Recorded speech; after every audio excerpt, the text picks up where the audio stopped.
It would never have occurred to Stormgren, even a few days before, that he could seriously have considered the action he was planning now.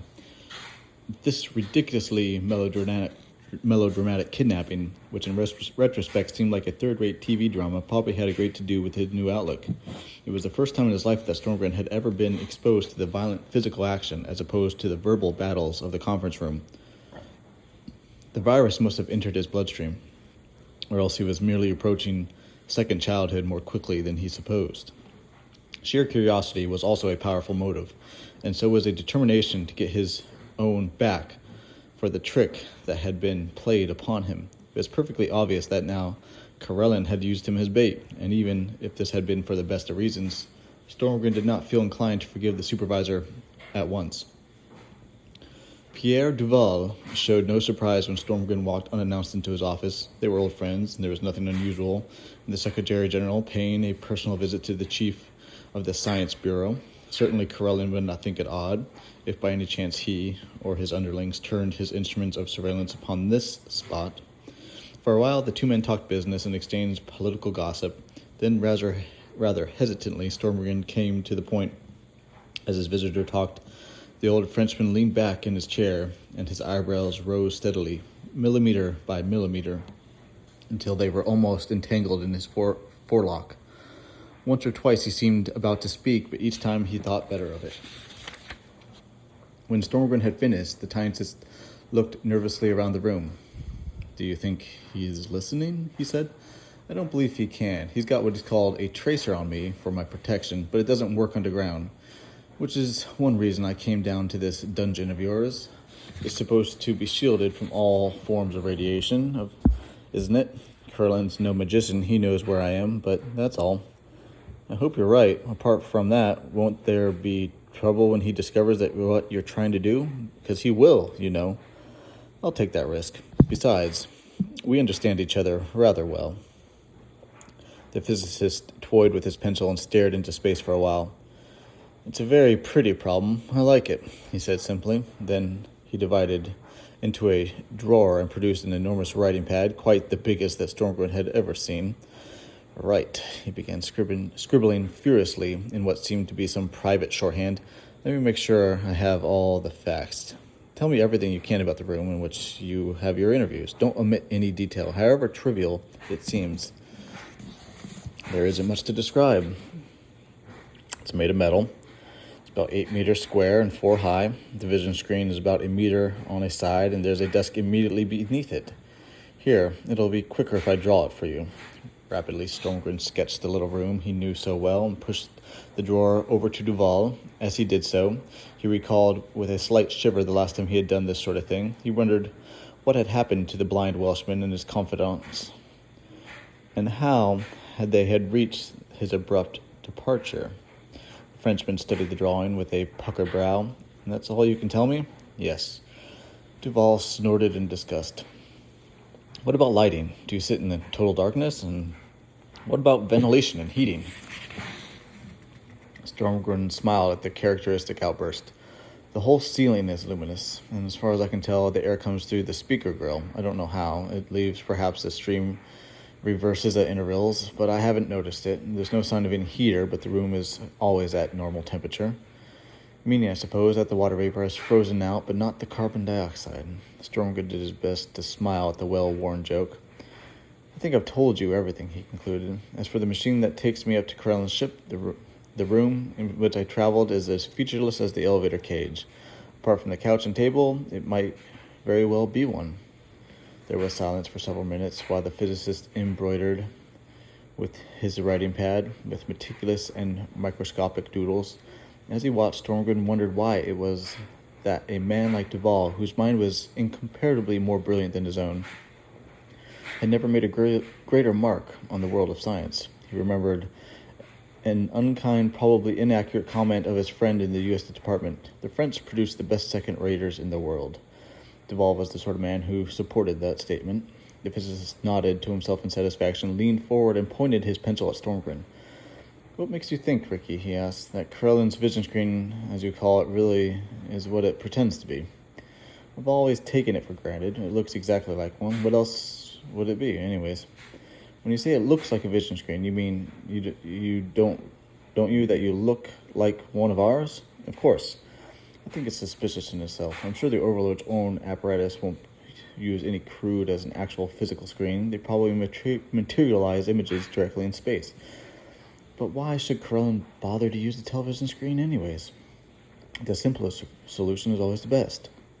Doesn't it seem far more probable that your vision screen is really nothing more than a sheet of one-way glass? Stormgren was so annoyed with himself that for the moment he sat in silence, retracing his past. From the beginning, he never challenged Karellen's story, yet now he came to look back. When the supervisor ever told him that he was using a television system, he had simply taken it for granted. The whole thing had been a piece of psychological trickery, and he had been completely deceived. Always assuming, of course, that Duval's theory was correct. But he was jumping to conclusions again. No one had proved anything yet. If you're right, he said, all I have to do is smash the glass, Duval sighed. These unscientific laymen. Do you think it'll be made of anything that you could smash without explosives? And if you succeed, do you imagine Karellen is likely to breathe the same air as we do? Wouldn't it be nice for you if he flourishes in an atmosphere of chlorine? Stormgren felt a little foolish. He should have thought that. Well, what do you suggest? He asked with some exasperation. I want to think it over. First of all, we've got to find if my theory is correct, and if so, learn something about the material of the screen. I'll put a couple of my men on the job. By that way, I suppose you'll carry a briefcase with you and your supervisor. Is that the one you've got there? Yes. It should be big enough. We don't want to attract any attention by changing it for another, particularly if Karellen's grown used to it. What do you want me to do? Asked Stormgren. Carry a concealed x-ray set? The physicist grinned. I don't know yet, but we'll think of something. I'll let you know what in about 2 weeks. He gave a little laugh. Do you know what this reminds me of? Yes, said Stormgren promptly. The time you were building illegal radio sets during the German occupation. Duval looked disappointed. Well, I suppose I have mentioned it once or twice before, but there's one other thing. What is it? When you were caught, I don't know what you wanted the gear for. What, after all the fuss you made about the scientist's social responsibility for his inventions? Really, Pierre, I'm ashamed of you. Stormgren laid down the thick folder of typescript with a sigh of relief. Thank heavens that settles at last. It's just strange to think that these few hundred pages hold the future of mankind, the world state. Never thought it would see it in my lifetime. He dropped the file into his briefcase, and the back of which was more than 10 centimeters from the dark rectangle of the screen. From time to time, his fingers played across the locks in a half-conscious, nervous reaction, but he had no intention of pressing the concealed switch until the meeting was over.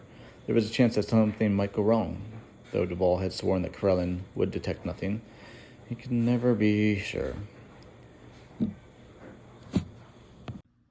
Now, you said you'd some news for me, Stormgren continued with scarcely concealed eagerness. Is it about... Yes, said Karellen. I received a decision a few hours ago. What did he mean by that? Wondered Stormgren. Surely it was not possible for the supervisor to have communicated with his distant home across the unknown numbers of light years that separated him from his base.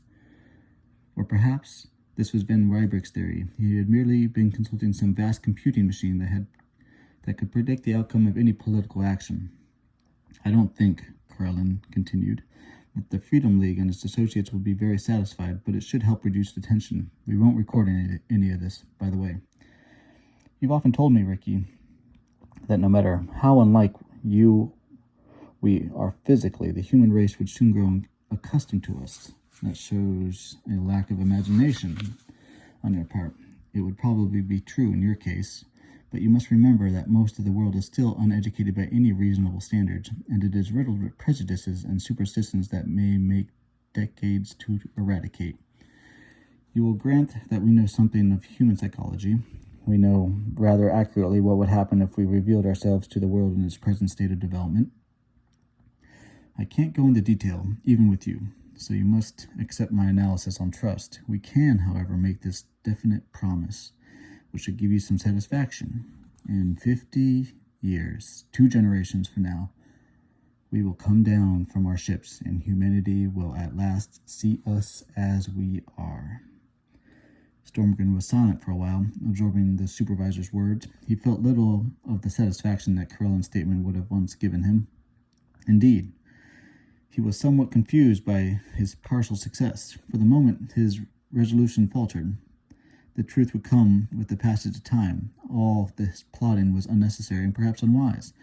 If he still went ahead, it would only be for the selfish reason that he cannot be alive in 50 years. Karellen must have seen his irresolution, for he continued, I'm sorry if this disappoints you, but at least the political problems of the near future won't be your responsibility. Perhaps you still think that our fears are unfounded, but believe me, we've had convincing proofs of the danger of any other course. Stormgren leaned forward, breathing heavily. So you have been seen by man. I didn't say that, Karellen answered promptly. Your world isn't the only planet we've supervised. Stormgren was not shaken off so easily. There have been many legends suggesting that Earth has been visited in the past by other races. I've read the historical research section's report. It makes Earth look like the crossroads of the universe. There may have been visits about which you know nothing, said Stormgren, still angling hopefully, though since you must have been observing us for thousands of years, I suppose that's rather unlikely. I suppose it is, replied Karellen in his most unhelpful manner, and at that moment Stormgren made up his mind. Karellen, he said abruptly, I'll draft out the statement and send it up for approval, but I reserve the right to continue pestering you, and if I see any opportunity, I'll do my best to learn your secret. I'm perfectly well aware of that, replied the supervisor with a slight chuckle. And you don't mind? Not in the least, though I draw the line at nuclear weapons, poison gas, or anything else that might strain our friendship. Stormgren wondered. If anything, Karellen had guessed. Behind the supervisor's banter, he had recognized a note of understanding, perhaps, who could tell, even of encouragement? I'm glad to know, Stormgren replied in a level voice. As he could manage, he rose to his feet, bringing down the cover of his case, and as he did so, his thumb slid along the catch. I'll draft up that statement at once, he repeated, and send it up to the teletype later today. While he was speaking, he pressed the button, and he knew all his fears had been groundless. Karellen's senses were no subtler demands. The supervisor could have detected nothing, for there was no change in his voice as he said goodbye and spoke the familiar code words that opened the door of the chamber. Yet Stormgren still felt like a shoplifter leaving the department store under the eyes of a store detective, and breathed a sigh of relief when the smooth wall had sealed itself behind him. I admit, said Van Ryberg, that some of my theories haven't been very successful, but tell me what you think of this one. Must I? Said Stormgren. Piter didn't seem to notice. It isn't really my idea, he said modestly. I got it from a story of Chesterson's. Suppose the overlords are hiding the fact that they've got nothing to hide. That sounds just a little too complicated to me, said Stormgren, beginning to take a slight interest. But I mean is this, Van Ryberg continued eagerly. I think that physically they're human beings like us. They realize that they will tolerate being ruled by creatures we imagine to be, alien, super intelligent. But the human race, being what it is, it just won't be bossed around by creatures of the same species. Very ingenious, like all your theories, said Stormgren. I wish you'd given them opus numbers so that I could keep up with them. The objection to this one, but at the moment Alexander Wainwright was shown in. Stormgren wondered what he was thinking. He wondered, too, if Wainwright had made any contact with the men who had kidnapped him. He doubted it, for he believed Wainwright's disapproval of violence to be perfectly genuine. The extremists in his movement had discredited themselves thoroughly, and it would be a long time before the world heard of them again. The head of the Freedom League listened carefully while the draft was read to him. Stormgren hoped he appreciated his gesture, which had been Karellen's idea, not For another 12 hours would the rest of the world know the promise that had been made to its grandchildren? 50 years, said Wainwright thoughtfully. That is a long time to wait. For my kind, perhaps, but not for Karellen, Stormgren answered. Only now was he beginning to realize the neatness of the Overlord's solution. It had given them a breathing space they believed they needed, and it had cut the ground from beneath the Freedom League's feet. He did not imagine that the League would capitulate, but its position would be seriously weakened. Certainly Wainwright realized this as well. In 50 years, he said bitterly, the damage will be done, and those that remembered our independence will be dead. Humanity will have forgotten its heritage. Words, empty words, thought Stormgren. The words which men had once fought and died, but for which they would never die or fight again. And the world would be a better place for it. As he watched Wainwright leave, Stormgren wondered how much trouble the Freedom League would still cause the years that lay ahead. Yet that he thought with a lifting his spirits that a problem for his successors.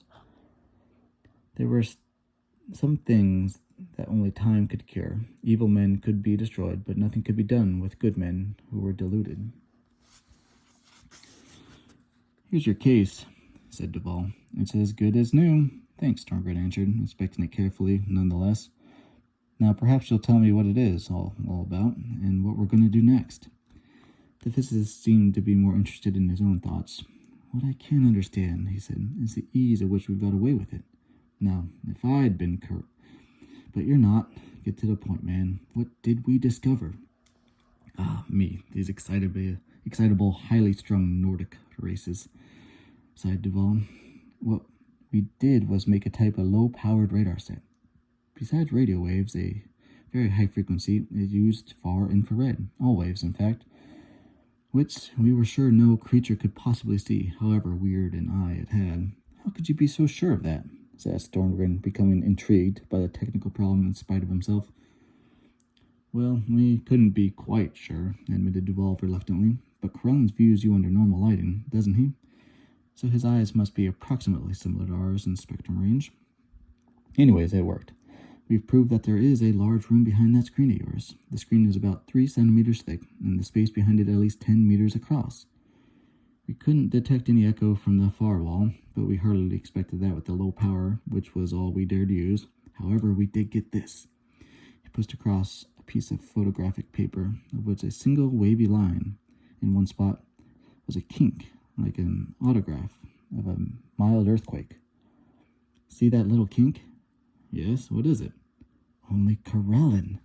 Good Lord, are you sure? It's a pretty safe guess. He's sitting, or standing, or whatever he does, about 2 meters on the other side of the screen. If the resolution had been a bit better, we could have even calculated his size. Stormgren's feelings were very mixed indeed, as he stared at the scarcely visible infraction of the trace. Until now, there had been no proof that Karellen had a material body. The evidence was still indirect, but he accepted it without question. The other thing we had to do, said Duval, was to calculate the transmission of the screen to ordinary light. We think we've got a reasonable idea of that. Anyways, it doesn't matter. If we run out of, even by a factor of 10, you'll realize, of course, that there's simply no such thing as a truly one-way glass. And it's simply a matter of arranging the lights. Karellen sits in a darkened room, and you are illuminated, that's all. Duval chuckled. Well, we're going to change that. With the air of a conjurer producing a litter of whole white rabbits, he reached into his desk and pulled out an overgrown flashlight, the end of which flared out to a wide nozzle, so that the whole device looked rather like a blunderbuss. Duval grinned. It's not as dangerous as it looks. All you have to do is ram the nozzle against the screen, press the trigger. It gives out a very powerful beam lasting 10 seconds, and in that time you'll be able to swing it around the room and get a view. All the light will go through the screen, and it will floodlight your friend beautifully. It won't hurt Karellen. Not if you aim low and sweep upwards. That'll give his eyes time to adapt. I suppose he has reflexes like ours, and we don't want to blind him. Stormgren looked at the weapon doubtfully as he hefted it in his hand. For the last few weeks, his conscience had been pricking him. Karellen had always treated him with unmistakable affection, despite his occasional devastating frankness, and now that their time together was drawing to a close, he did not wish to do anything that might spoil their relationship. But the supervisor had received due warning, and Stormgren had his conviction that if the choice had been his, Karellen would have long ago shown himself. Now the decision would be made for him, and their last meeting came to an end. Stormgren would gaze upon Karellen's face. If, of course, Karellen had a face. The nervousness that Stormgren felt had long since passed away. Karellen was doing almost all the talking, weaving the intricate sentences which he was prone to use. Once this esteemed to Stormgren the most wonderful and certainly the most unexpected of all Karellen's gifts. Now it was no longer appeared quite so marvelous, for he knew that, like most of the supervisor's abilities, it was the result of sheer intellectual power and not of any special talent. Karellen had time for any amount of literal compositions when he showed his thoughts down to the pace of human speech. There is no need for you or your successor to worry unduly about the Freedom League. Even when it has recovered from its present despondency, it will be been very quiet for the past month, and though it will revive again, it will not be a danger for some years. Indeed, since it's always valuable to know what your opponents are doing, the League is a very useful institution. Should it ever get into financial difficulties, I might even have to subsidize it. Stormgren had often found it difficult to tell when Karellen was joking. He kept his face impassive and continued to listen. Very soon, the League will lose another of its arguments. There had been a good deal of criticism, all somewhat childish, of the special position you have held for the past few years. I found it very valuable in the early days of my administration, but now the world is moving along the lines that I planned. It can cease. In future, all my dealings with Earth will be indirect, and the office of Secretary General can revert to something resembling its original form. During the next 50 years, there will be many crises, but they will pass. The pattern of the future is clear enough, and one day all these difficulties will be forgotten, even to a race with memories as long as yours. The last words were spoken with such peculiar emphasis that Stormgren immediately froze in his seat. Karellen, he was sure, never made accidental slips. Even his indiscretions were calculated to many decimal places. But there was no time to ask questions, which certainly would not be answered before the supervisor changed the subject again. You have often asked me about our long-term plans, he continued. The foundation of the world state is, of course, only the first step. You will live to see its completion, but the change will be so imperceptible that few will notice it when it comes. After that, there will be a period of slow consolidation, while your race becomes prepared for us. And then we will come the day which we promised. I am sorry, you will not be there. Stormgren's eyes were open, but he was far fixed beyond the dark barrier of the screen. He was looking into the future, imagining the day that he would never see, when the great ships of the overlords came down at last to the earth and were thrown open to the waiting world. On that day, Karellen continued, the human race will experience what can only be called a psychological discontinuity. But no permanent harm will be done. The men of that age will be more stable than their grandfathers. We will always have been part of their lives, and when they meet us, we will no longer seem so strange as we would do to you. Stormgren had not known Karellen to be so contemplative in a mood, but he gave him no surprise. He did not believe that he had ever seen more than a few facets of the supervisor's personality. The real Karellen was unknown and perhaps unknowable to human beings. Once again, Stormgren had the feeling that the supervisor's real interests were elsewhere, and that he ruled Earth with only a fraction of his mind, as effortlessly as a master of the three-dimensional chase might play a game of checkers. After that, asked Stormgren softly, then we can begin our real work. I have often wondered what that might be. Tidying up the world and civilizing the human race is only the means. You must have an end as well. Will we ever be able to come up into space and see your universe? Perhaps even help you in your tasks? You can put it that way, said Karellen, and now his voice held a clear yet inexplicable note of sadness that was left Stormgren strangely perturbed. But suppose, after all, your experiment fails with man. We have known such things in our own dealings with primitive human races. Surely you have had your failures too. Yes, said Karellen so softly that Stormgren could scarcely hear him. We have had our failures. And what do you do then? We wait and try again. There was a pause lasting perhaps 5 seconds.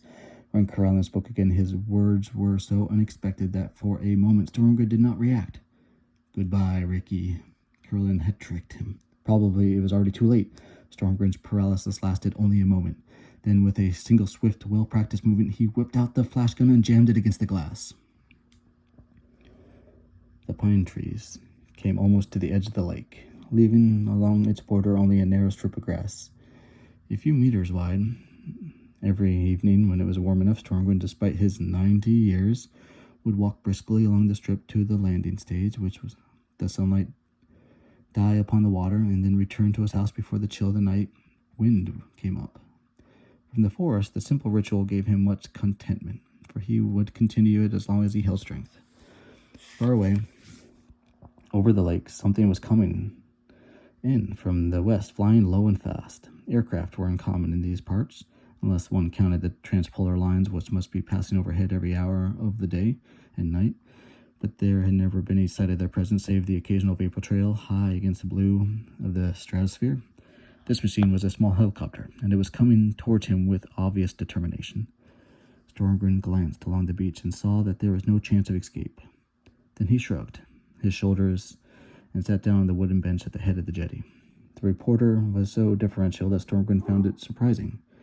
He had almost forgotten that he was not only an elderly statesman, but outside his own country, almost a mythical figure. Mr. Stormgren, the intruder began, I am very sorry to bother you, but I wonder if you would care to comment on something we've just heard about the overlords. Stormgren frowned slightly. After all these years, he still shared Karellen's dislike of that word. I do not think, he said, that I can add any great deal to what has been written elsewhere.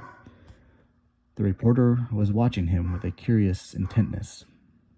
I thought that you might. A rather strange story has come to our notice. It seems that nearly 30 years ago, one of the Science Bureau's technicians made some remarkable equipment for you. We wondered if you could tell us anything about it. For a moment, Stormgren was silent, his mind going back into the past. He was not surprised that the secret has been discovered. Indeed, it was surprising that he had kept it so long. He rose to his feet and began to walk back along the jetty, the reporter following a few paces behind. The story, he said, contains a certain amount of truth, but the last visit to this Karellen ship, I took some apparatus with me in the hope that I might be able to see a supervisor. It was rather a foolish thing to do. Well, I was only 60 at the time, he chuckled to himself, and then continued. It was not much of a story that brought you all this way. You see that it didn't work. You saw nothing? No, nothing at all. I'm afraid you'll have to wait. But after all, there's only 20 years to go. 20 years to go. Yes, Karellen had been right. By then the world would be ready, and it had not been when he had spoken the same line to Duval 30 years ago. Karellen had trusted him, and Stormgren had not betrayed his faith. He was sure, as he could be of anything, that the supervisor had known his plan from the beginning and had foreseen every moment of this final act. Why else had the enormous chair been already empty when the circle of light blazed upon it?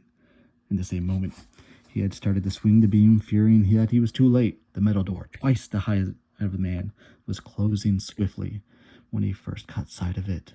Closing swiftly, yet not quite swiftly enough. Yes, Karellen had trusted him, had not wished him to go down into the long evening of his life, haunted by the mystery he could never solve. Karellen dared not defy the unknown powers above him. Were they the same race as him also? But he had done all that he could. If he had disobeyed them, they could never prove it. It was the final proof, Stormgren knew, that of Karellen's affection towards him. Though it might be the affection of a man for a devoted and intelligent dog, it was none the less sincere for that, and Stormgren's life had given him a few greater satisfactions. We have had our failures. Yes, Karellen, that was true. And were you the one that failed before the dawn of human history?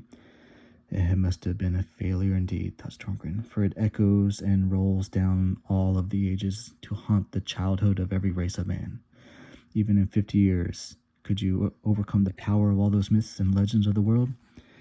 Yet Stormgren knew there would be no second failure. When the two races met again, the overlords would have won the trust and friendship of mankind, and not even the shock of recognition could undo that work. They would go together into the future, and an unknown tragedy that must have darkened the past be lost forever down the dim corridors of prehistoric time. And Stormgren hoped that when Karellen was free to walk once more on the earth, he would one day come to these northern forests and stand beside the grave of the first man to ever be his friend.